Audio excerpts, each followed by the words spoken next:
sort of mid-40s, I think. There's an author called Valerie Larbaud who wrote a short story called The Hamlet of the Bees, which is a very beautiful short story, translated by Allan Bernheimer.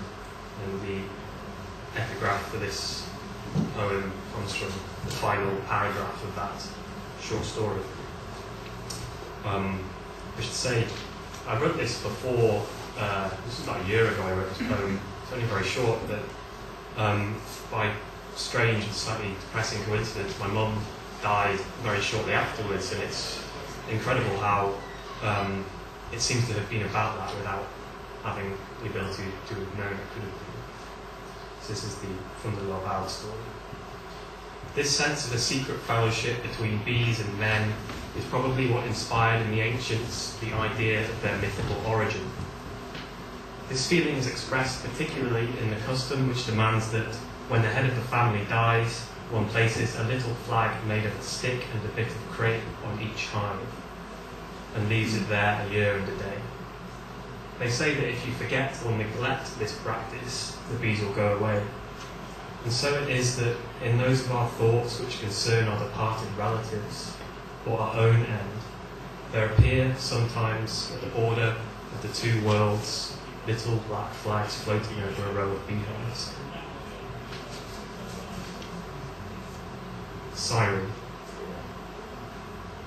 To live lightly there under moonflage in the low-res garden, filled with the Google rose, the little apple flurry out of the air, a cinder finery swelling in the too sweet shade, an inner fruiting, sipping the ear through the drone song, held on a radio blossom with the black flag hovering.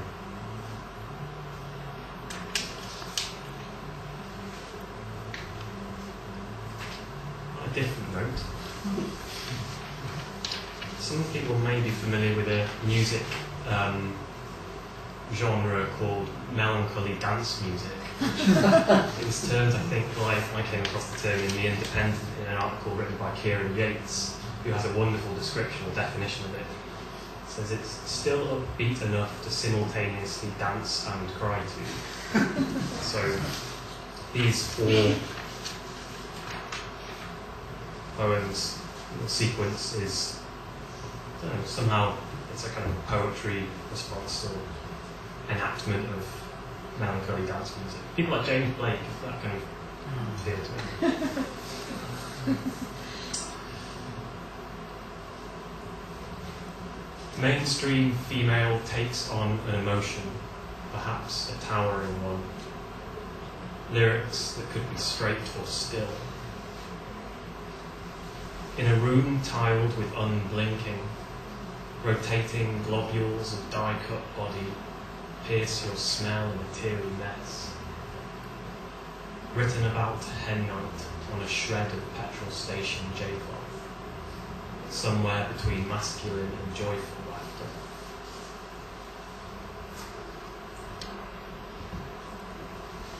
Wrestling in musical prowess, a downbeat attempt at your life, where puzzle and praise hug forces.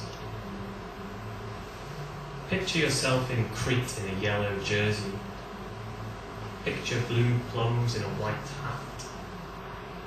You are wasted behind closed doors, behind chocolate. Two dogs paddling under clouds of spray in the updrift of a helicopter's rotor blades. Sea folk drowse translucently in the spume, watching ships like ships from the ships in bottles.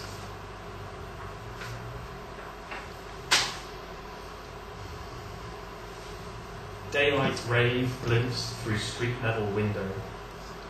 Ourselves brought home by sound stream, your low mood in every sense tracks. Fear of losing the war on an unstress, responding dully to dully felt need.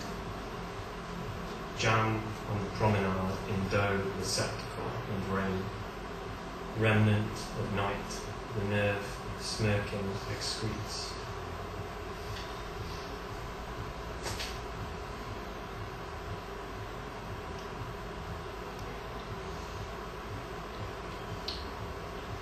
Your skin's future stood you up,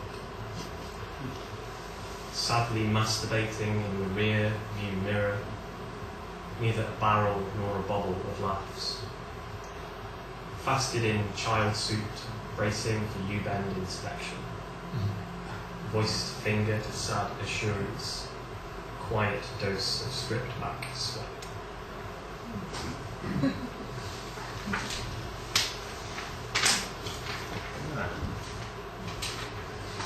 I like to collect phrases and things like that. I went through a period of every time I saw a glove on the floor, like a lost glove, I photographed it, and I've got a few hundred images, badly taken ones on iPhones that show these lost gloves, and also about 10 of when a car, got a seatbelt in a car, gets trapped in the door and you can see it poking out of the door. I love that it kind of, it's something like the way the world repeats its oddnesses. So this is an example of that, taken mainly from kind of biology textbooks and also forums and blogs online. So just a list of examples of a phrase. The adult female is the size of a grain of rice. The adult male is the size of a sesame seed. The adult female is the size of an iPod Nano. The adult male is the size of a walnut. The adult female is the size of a golf ball. The adult male is the size of a clownfish. The adult female is the size of a DVD. The adult male is the size of a crow. The adult female is the size of my palm. The adult male is the size of a pack of cigarettes. The adult female is the size of a golden eagle. The adult male is the size of a teenage bitch. The adult female is the size of a hippo. The adult male is the size of a house. The adult female is the size of a blimp with a cave for a vagina. The adult male is the size of an 18-hole golf course. And now, a short interlude of sound.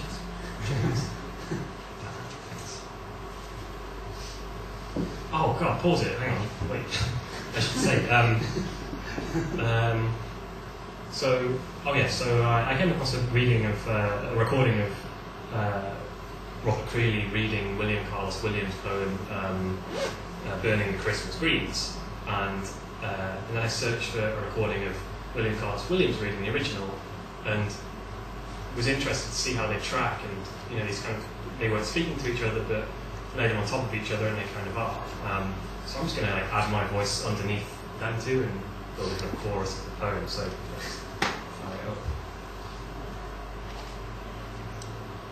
One of the great poems of this period is Burning the Christmas Greens, if you remember. Where here it was the voice that was playing, not just the rhetorical, but also how he was talking. Burning the Christmas Greens. The pace was. The time passed, pulled down, cracked and flung to the fire, go up in a roar. All recognition lost, burnt clean in the flame, the green just thirst, the living red, flame red blood wastes on the ash. And ebbs to a steady burning, the rekindled bed become a landscape of flame. At the winter's midnight, we went to the trees, the coarse holly, the balsam, the hemlock for the green. The thick of the dark, the moment of the cold's deepest plunge, we brought branches cut from green trees to fill our need. And over doorways, about paper Christmas bells, covered with tinfoil and fastened with red ribbons, we stuck the green prongs. In the windows hung woven wreaths, and above pictures, the living green. On the mantel we built a green forest, and among those hemlocks grazed but a herd of small white deer, as if they were walking there. all this, and it seemed gentle and good to us. Their time passed, relief, the room bare. We stuffed the dead grate with them upon the half-burnt logs smouldering high, opening red and closing under them, and we stood there looking down, breathing to solace, a promise of peace, a fort against the cold, though we did not say so, a challenge above the snow's hard shell. Green, we might have said, that where small birds hide and dodge and lift their plaintive, rallying cries. Blocks from them and knocks down the unseeing bullets of the storm. Green spruce boughs, pulled down by a weight of snow, transformed, violence leapt and reappeared, recreant, roared to life as the flame rose through and our eyes were coiled from it.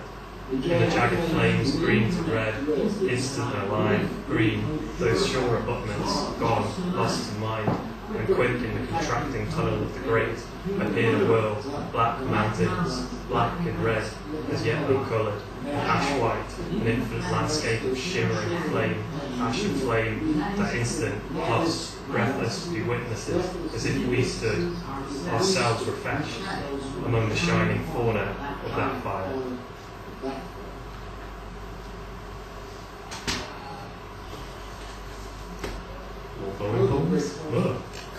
Again! Someone say encore. I visited the brilliant Malevich exhibition in London when that was on a few months ago, I guess, beginning of the year sort of time. And with my friend Tom, Tom Betteridge, and wrote a very short poem for him that was inspired by the exhibition.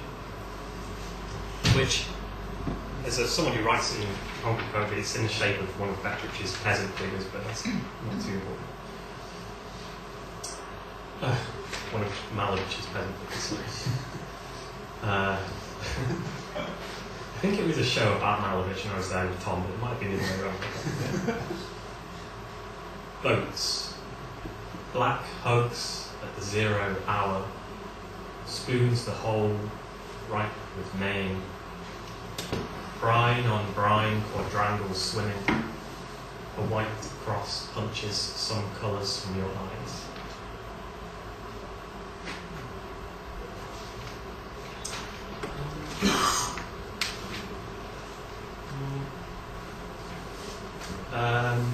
This man is part diary, part asphalt. An ear in the church of la la la la la, a microscope in a microwave, ready and waiting to be thanks taken upon. Treats woman like a triangle, a floating, translucent pelvis. His apology is under its deed.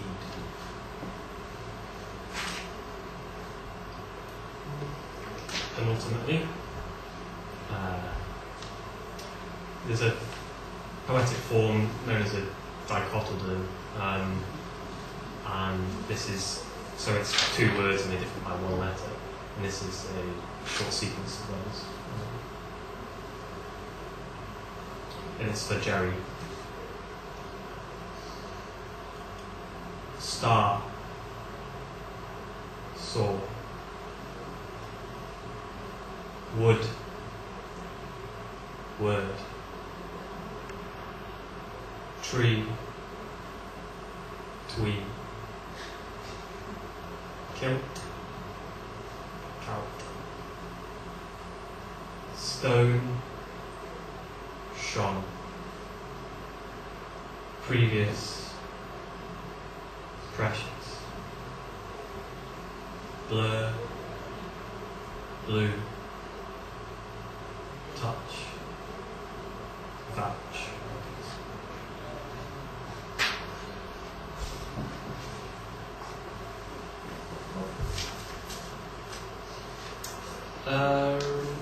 This poem, which is the last and has a video behind it,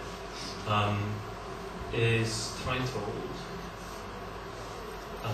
Transcript of a Witness Statement from Death of Mother interleaved between lines of erotic poetry by their second husband, he dead too, set to a soundtrack montage of monochrome sports team photographs.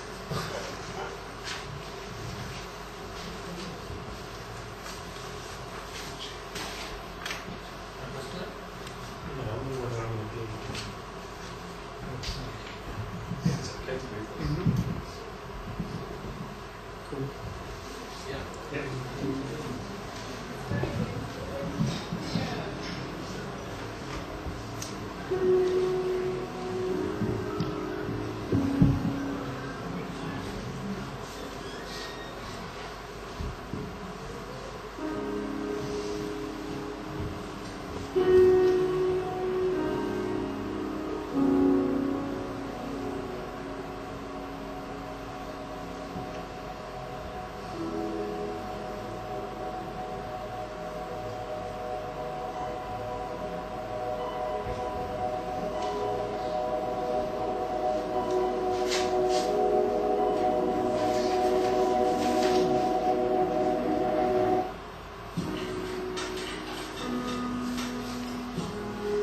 I knocked on the front door, which was locked from the inside.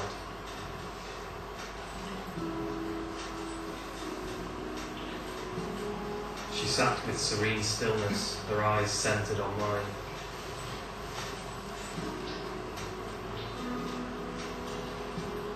I climbed in through the open kitchen window. As I did so, I called out Catherine, but got no response.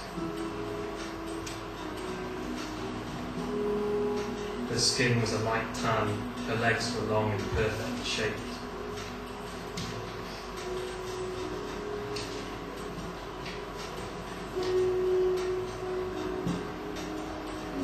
I moved through the house, calling to Catherine, and went upstairs to her bedroom.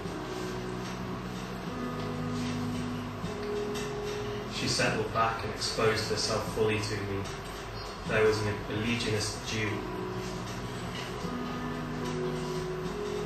I found her lying on top of a small double bed in a non-responsive state.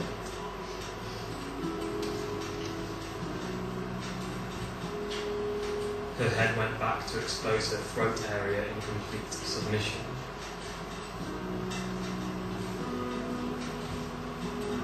I looked at Catherine, who was laying on her front, face down, on a white patterned duvet. With no hesitation or ceremony, I mounted her. She received me with consummate ease, moving, staying still, moving, staying still, as we coupled in a frenzied ballet.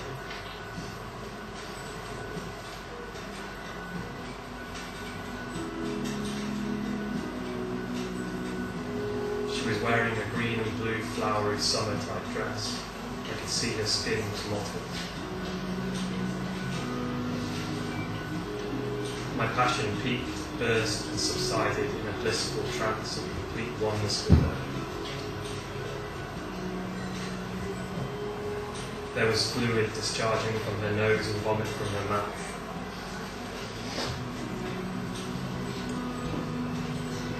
How many more times we repeated this, I could not remember. It seemed to go on forever.